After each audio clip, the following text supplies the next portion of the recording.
Aling Edith, sabay na po tayo. Pagtapos, hanap natin si Buboy.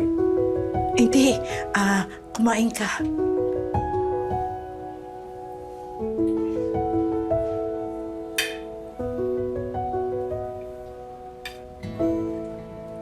Hindi po ako nagluluto, Aling Edith, kasi hindi po ako marunong magluto. Wala pong nagturo sa akin. Ang mama mo, Si Mama namatay ng breast cancer nung 10 years old ako. Si Papa na OFW, nag-asawa, bumuo ng bagong pamilya abroad. Kaya simula nun, nagpasapasaan ako ng mga kamag-anak.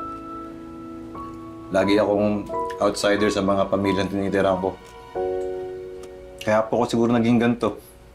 Sigurista. Gusto lahat planado. Kasi lumaki ako sa pamilyang walang kasiguraduhan. Watak-watak.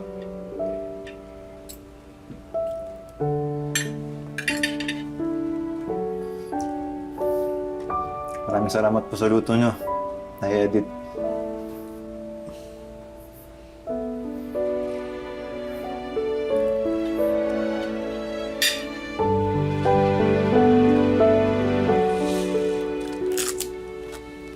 Mauna ka na po, Nay Edith. Park ko lang tong kotse. oh, sige nak, ingat ka ha.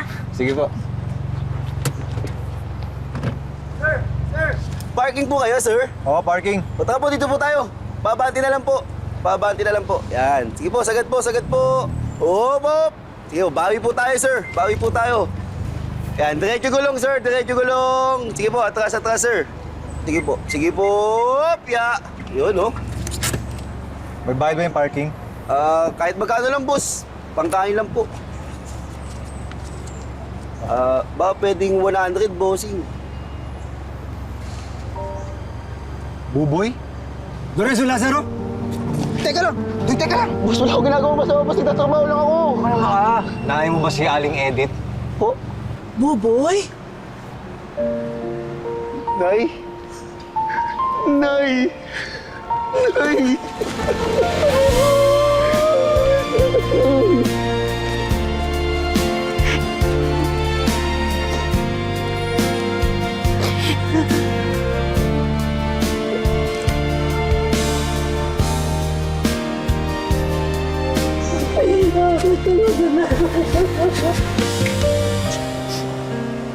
Lagyambo.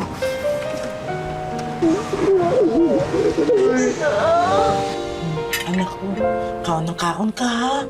Oh, sige lang. Ayan, payat-payat mo. At yung buhok mo, ang lago-lago, dapat magpagutit ka na ha. Apa, Nay? Wala. Oh, higop ng sabaw. Oh, higop. Oh. Bakit di lang kayo magstay dito hanggang matapos yung holidays? For sure, punuan yung mga barko biyaheng Visayas. Nak, sobra-sobra ng tinulong mo sa akin. Nay, basta balik na lang po tayo sa Cebu, ha? Sigurado ako wala tayong babalikan doon. Dito muna kayo. Okay lang yun, Nak. Kaya naman naming magsimula sa wala eh. Ang importante, kasama ko ng anak ko. Kasi kami na lang ang dalawang pamilya.